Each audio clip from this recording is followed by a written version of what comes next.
It is time now for a look at some unique neighborhood stories that have got people talking around the boroughs. Hi, everyone. I'm Ron Lee. Let's start in Queens, where the next time an orthopedic patient needs for a hip or knee to be replaced, one of the assistants might be a robot.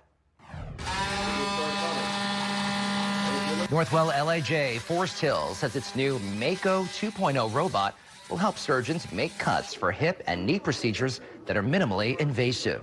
Officials say the robot will use information about the patient's bone and anatomy that have been preloaded into the system.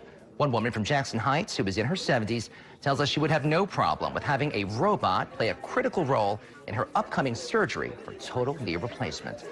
Being that this is a new system now, a new technique, I'm willing to try it to see if I could walk better. It allows the knee to be put in perfectly, which increases the function of the knee as well as the longevity. The hospital was able to purchase the robot after Congresswoman Grace Meng helped secure $1 million in federal funding.